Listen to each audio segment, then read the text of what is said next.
naš sljedeći panel, Allied World, Guiding Strategic Resilience in the Face of Uncertainties.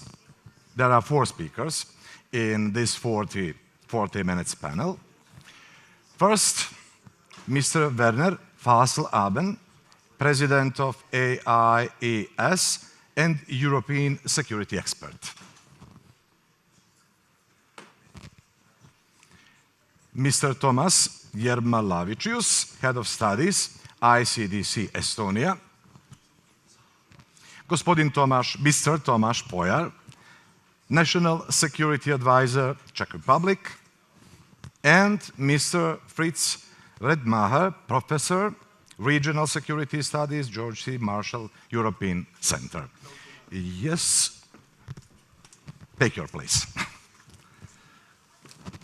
Okay, guys, we have 40 minutes. My suggestion is that we start with the questions without any my long introductions. Yeah. Mr. FASSLABEND, Werner, with Russia's ongoing aggression in Ukraine and NATO's new leadership, can Europe really achieve strategic autonomy within NATO without causing divisions in the alliance? Yeah, this is let me call it an eternal question. Yeah. And it probably will stay. From the beginning, I have seen not only the contest about this question, but also the need.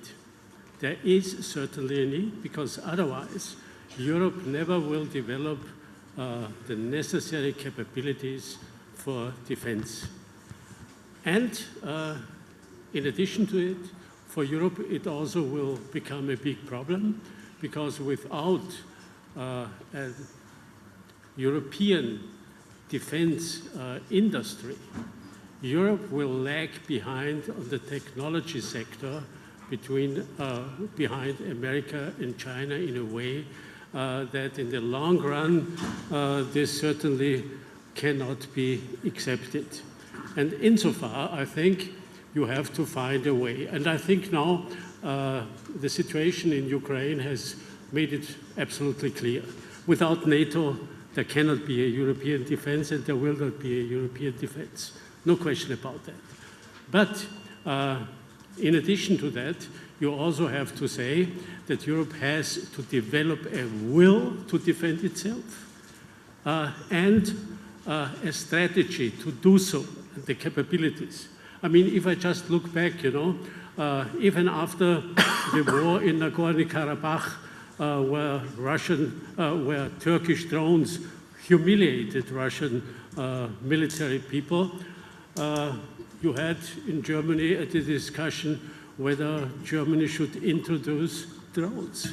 I mean, you could see there is such a lagging behind, there was at least such a lagging behind the development that was necessary to change the situation. And now, what is the difference and what can be done? What I see is, of course, defense is a question for NATO. Mm-hmm. But there is also a field of security policy. You have to be aware that around Europe, whether this is Northern Africa, the Middle East, Caucasian region, and so on, of course, the Americans cannot and will not engage in the future. And Europe will have to do it, at least to a high extent itself. If you look now, and if you compare, what is European influence in Northern Africa? After the more or less failed post-colonial politics of France, nothing. The same is in the Middle East. The same is in the Caucasian region. If you compare it with a country like Turkey, a country with 80 million people, you know, not with the highest development, but they are present in all of those regions, in the Caucasian region, in Libya, in Syria, in Lebanon, in Iraq, and so on. So far you see there is quite a field for that. And therefore, I'm absolutely sure if America wants to win the race with China and Europe wants to have its own stability and good development, there's no question about developing a European pillar within NATO. Thank you very much. Mr. JERMALAVIČIUS, as NATO's capability, development moving the speed necessary to contain Russia? I'm afraid not. Yeah. You know, you have to understand that I'm talking from a position of a country up in the north, exposed. Well, to cut a story short, you know, when I was telling to my friend I'm going to the soft underbelly of the of Europe to tell about the Baltic vulnerabilities, so he said, "Oh, so you're going to tell about how the exposed buttock of Europe feels about?" I take a noble view, perhaps a bit of a exposed arm or forearm of Europe, but our sense, you know, is a bit maybe distorted a little bit because we're really next door to Russia. So we want more ambition, we want more speed, we want more inputs. Now we are congratulating ourselves, patting on our soldiers, saying, 2%, Europeans are achieving 2%. This should have been done years ago. Now when the new capability targets dropped in, based on the defense plans that were produced and approved by NATO just in the previous summit in Vilnius, suddenly everybody realizes those 2% are not adequate. Estonian defense minister said we need 5%.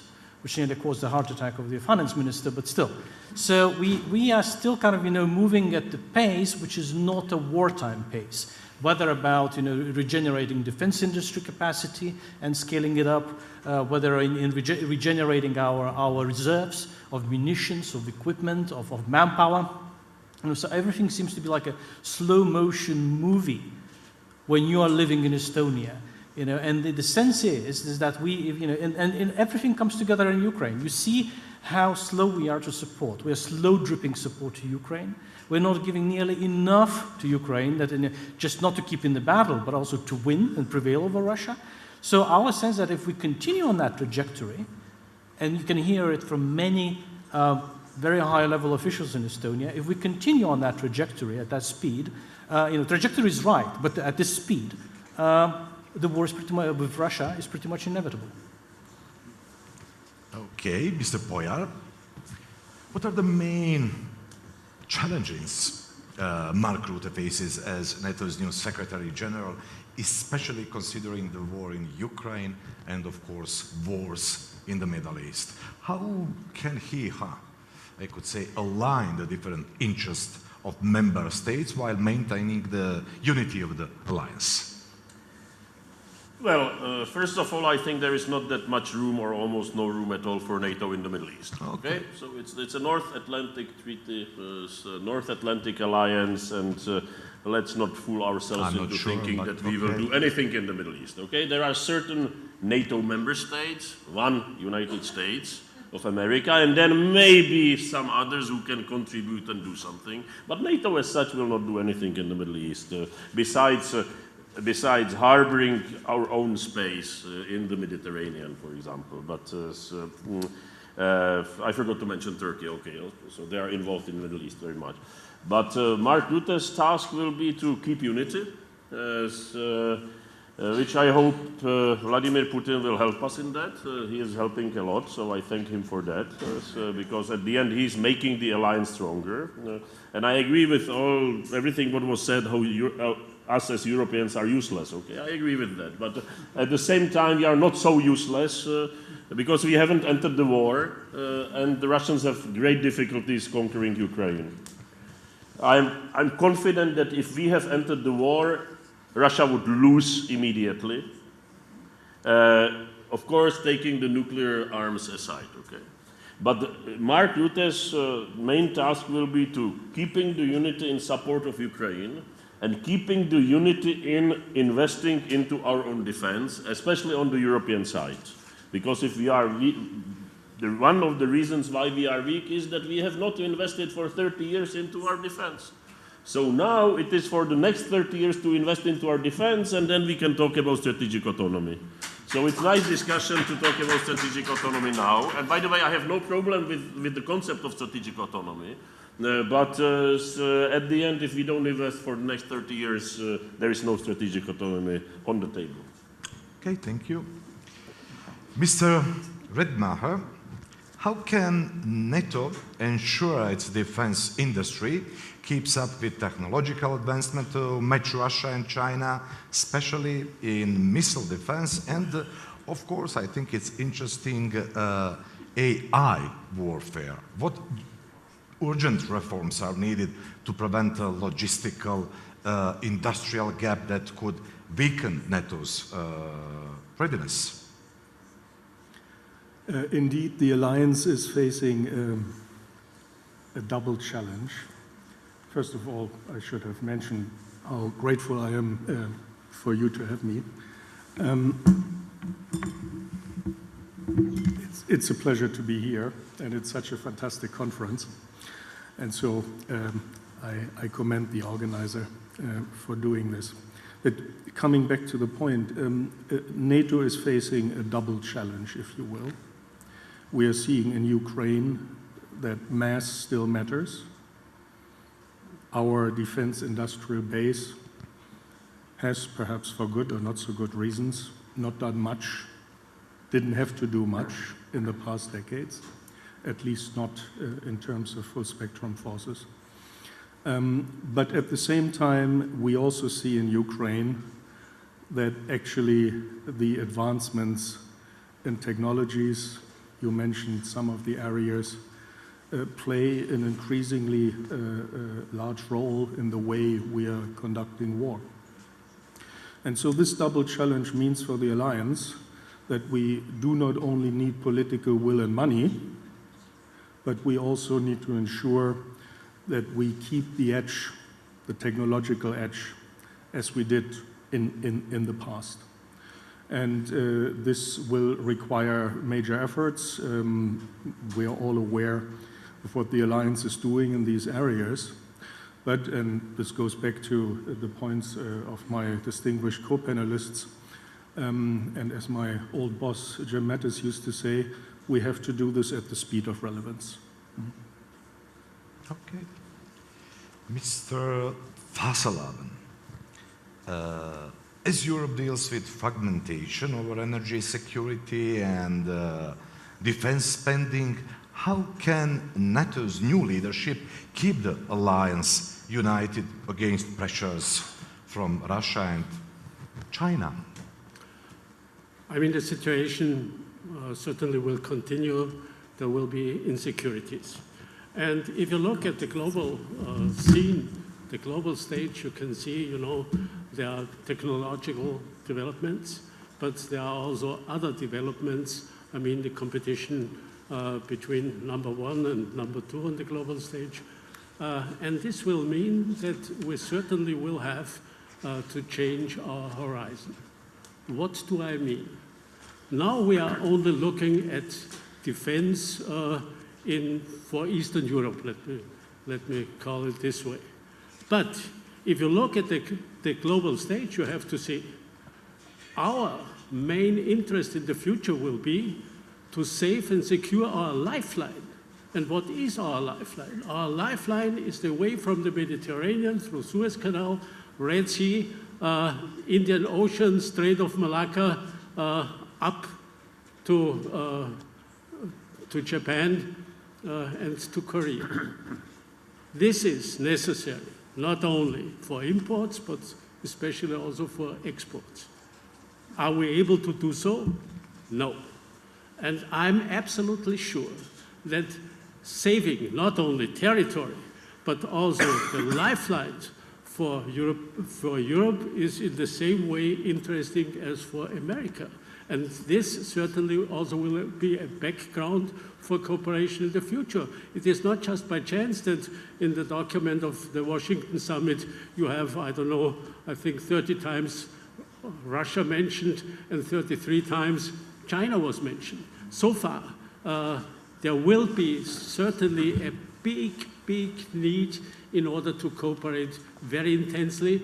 And if you look to the pager situation in the Middle East, for example, you can see, you know, how necessary it is to be really at the very last technological development.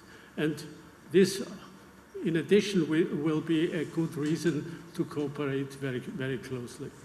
Thank you very much. Mr. JERMALAVIČIUS, before my next question, would you like maybe to comment part of the yes, Mr. POJAR's I probably answer? would just disagree a little bit with the point about that NATO would win hands down against Russia. You know, this is still based on a notion, of course, that the war would be quick, short, you know, kind of a lightning speed one, and then we go home. You know, everything is done. But if, you know, in CSIS report, I think from June or July this year, just before NATO Washington summit, stated very clearly, you know, yes, NATO is ready for a war today, but of short war. If there is a long, protracted, large-scale war in which the industrial capacity, reserves, the societal and political will to persist, endure the hardship of war, take high risks, you know, this is where I have lots of doubt. I asked, you know, one British senior general in Tallinn when he was visiting. So right, you know, you're you know, looking at the size of a British army, which is now the smallest since in the Napoleonic times. So you win the Battle of Narva, and then the war doesn't end. You know, how long is your bench? You know, how much reserves do you have? You don't have conscription, so your manpower reserves of trained manpower are not so big. You know, the number of munitions, which are expensive, exquisite, excellent, very capable, but there are a few of them, you know, will run out soon. In Libya war, we ran out in what? Europeans, because they were in the lead, they ran out of munitions in a month. You know, so how long can we actually stay in the fight with Russia, especially if it is supported by resources of China, you know, in that conflict? This is where I would have serious doubts, and I think this is where the alliance is not doing enough. We should not congratulate ourselves too early that we've done so much and we're such a brilliant shape and we'll win over Russia. You know, the war in Ukraine is not over. We still don't know the outcome of it. We are not Yes, in Mrs. POJAR, we yes. are not in a brilliant shape, but Russia is even in a worse shape. Okay, so thanks for that. Okay, it's just. And by the way, I was saying NATO. I wasn't saying Europe. With Europe, it's different. But NATO with US, if it functions, then Russians do not have chance. It's not per granted. We have to invest. We have to invest more every year for the next decade or decades in order to keep it.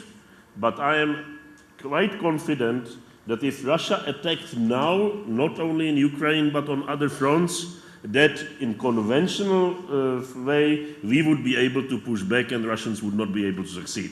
Look how much difficulties they have in there. They have thrown their whole army to attack Kiev, which was not expecting and to Kharkiv, and which was not expecting the attack, and they were able to stop them. Of course, then with our aid. And a lot of aid, and we should do more. I agree, we should be doing more. And we can always be doing more.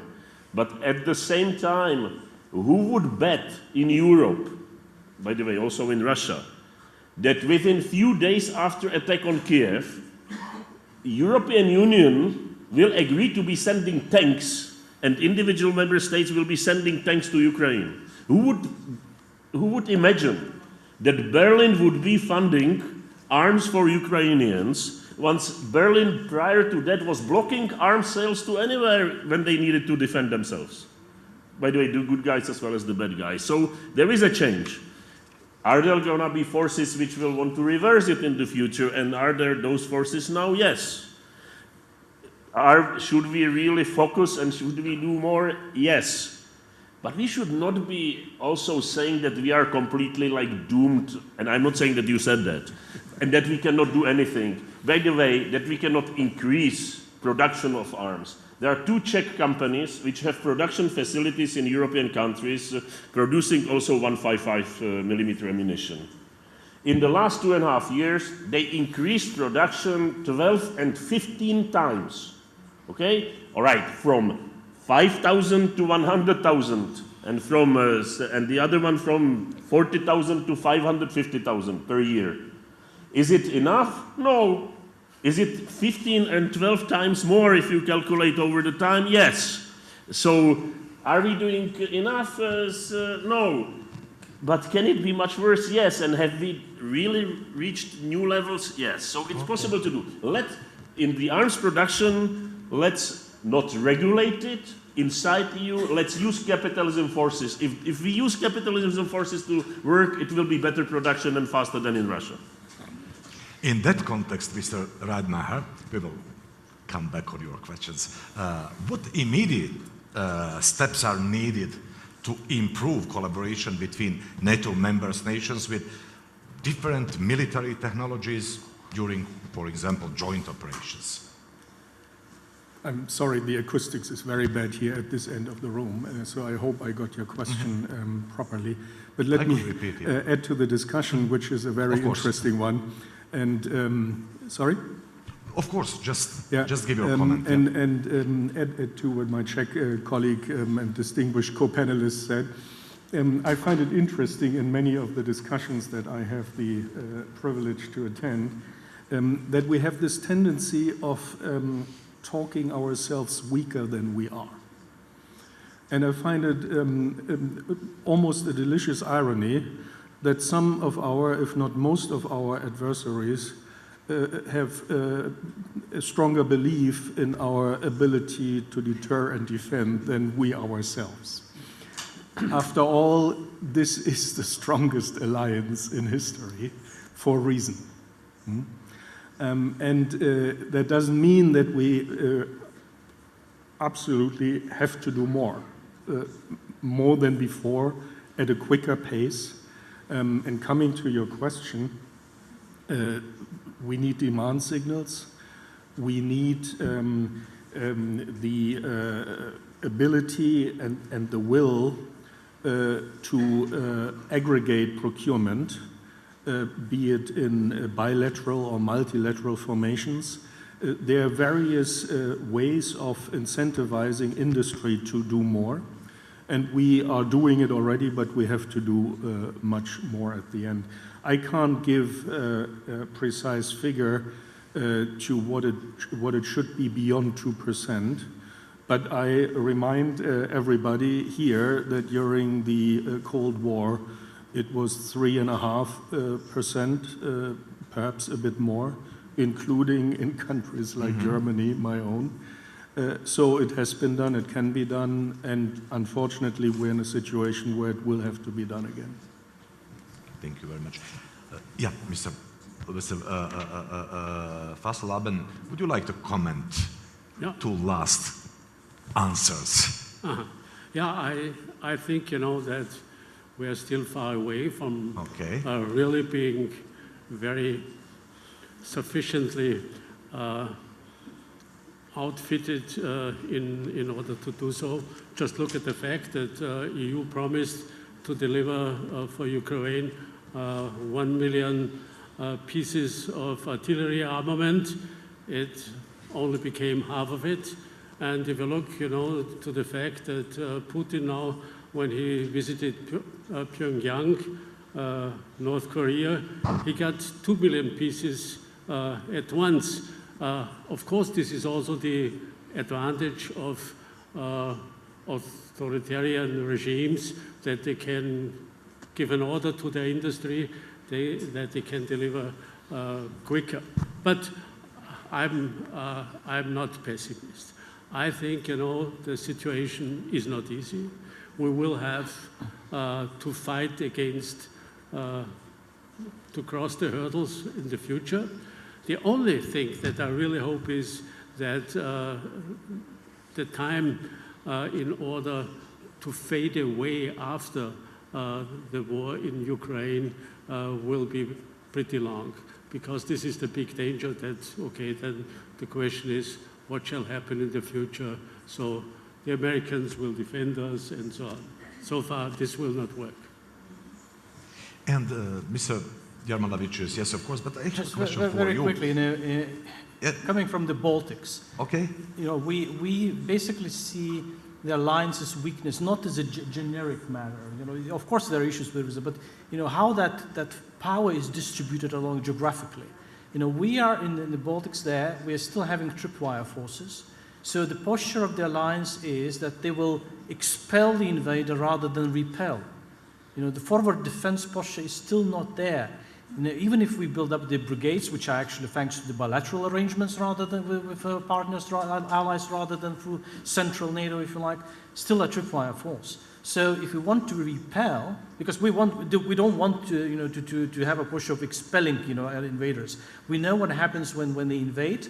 We know what happens to the territories they occupy. We see that in Ukraine. And we know how the alliance will think about, you know, the risks of actually recapturing the territory when NATO is blackmailing with a nuclear response. So we want to see the posture that's credibly, you know, to configured to repel the aggression, even if that requires starting, you know, firing very deep into Russia, you know, from our borders and destroying targets. We see again how some NATO capitals are coy doing that, you know, permitting Ukraine to do that. So we are concerned about the psychological dimension as much about the physical, the capabilities dimension here. So again, the generic power is not, you know, there was something which we kind of, you know, we doubt that much. You know, it's the strongest alliance, although the Roman Empire was also very strong until it was not, and imploded.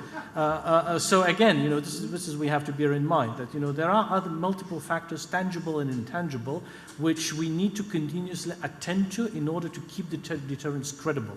And I think we're not doing ourselves favors in the way we support Ukraine, with the restrictions on the weapons use, with the, you know, very kind of a slow support, without actually responding to Russia's provocations of using our own airspace to attack targets in Ukraine.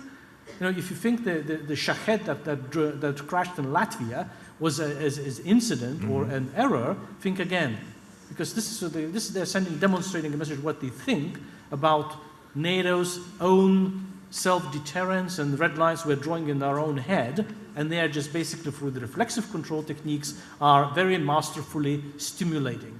We are self-deterring because you know, we fear Russia. Okay, in that moment, any comment, any question from the audience? I don't see. Okay. I would add one thing. Why Europe, EU, has not been able to provide those 1 million rounds in a year? I think there is one simple reason. Because Europe decided to go through the subsidies of the production. It didn't want to buy it, okay?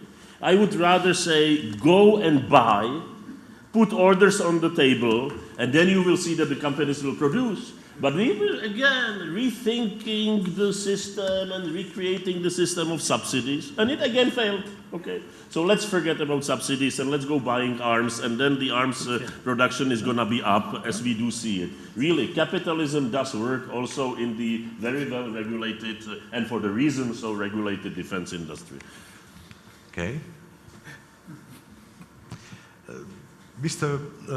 JERMALAVIČIUS, to be clear for the end, is it West able or willing, one more, is it West able or willing to throw its full weight to enable Russia's defeat in this war, or how united are the allies when it comes to political and societal resilience? It's interesting, you know, it's an interesting question whether some of the allies are really interested in seeing Russia's defeat, because they fear the consequences of Russia's defeat more than the loss of Ukraine in this war. So this is where the first caveat I would make. The second point is about the societal resilience, really. You know, if you look at some of the polls that come out of the capitals, you know, the closer to Russia, the more determined people are to defend the countries. You know, the popular will for self-defense is really, you know, higher when you get too closer to Russia. But it also correlates actually with military preparedness. If you've been through military service, which in the countries that practice conscription is more the case than the countries that don't practice conscription, the willingness is higher. Again, when you know what to do, you know, with the weapons, you know, you're prepared to defend the country. The further you go from the Russian borders, this starts dissipating to the point where you hear the advisors of some prime ministers in the country nearby here saying, you know, that all this kind of resistance is futile. My country wouldn't even have resisted, you know, if there had been an attack like Ukraine.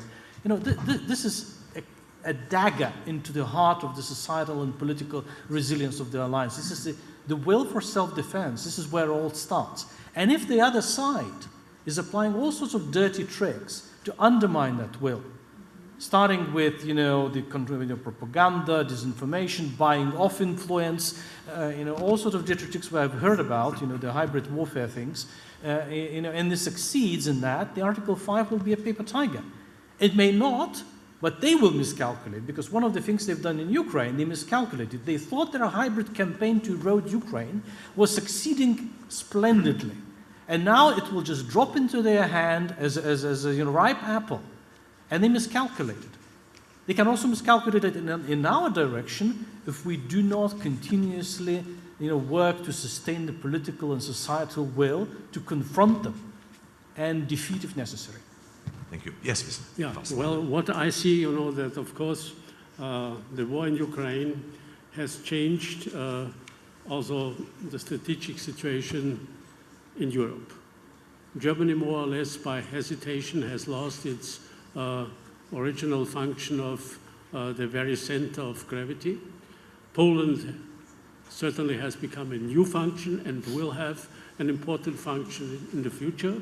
Poland will spend 4.7% of its GDP next year for military issues. And this certainly will change also the political landscape sooner or later. And what I mean is also in European politics, probably the so-called Weimar Triangle, which means Paris, Berlin, and Warsaw, will more or less overtake the function that the French-German partnership has had in the past. And insofar things are moving, we have a new, more or less, a new Eastern Shield in Europe. I mean, if you look to the landscape, you can say, okay, Sweden, Finland, Baltic countries, Poland, and Ukraine. They certainly will have a function of a shield against Russian aggression in the future that cannot easily be overcome. And the big question is, therefore, what will happen in the other countries? This is what I One more question before the conclusions, Mr. FASSLABEND, for you. With the rise of populist movements in Europe, how should NATO change its public diplomacy, and soft power strategies to maintain support for collective defense? Yeah, I think, that, of course, Europe needs to shape its will for security and defense. And this is not a question of military people, this is the question of society and politics. We have to confront people with the fact that there are dangers, that there will be dangers, that dangers will change and maybe change very quickly, and that we have to be prepared.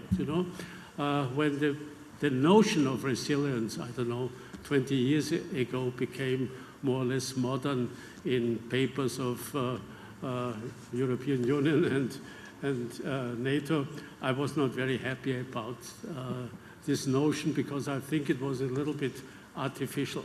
I rather thought, that preparedness, readiness, awareness, these are the notions we need in order to bring people to be ready if something is coming. Because what we need is not beautiful papers. What we need is really preparedness in a way like a sportsman, He has to train to his utmost capabilities if he wants to win in a race. And a similar situation we also have in the military side. You only will be able to win and you only will be able to succeed if you take it seriously and train it, exercise it seriously. And it's a time for very short conclusions of our discussion. Mr. POJAR, your half a minute.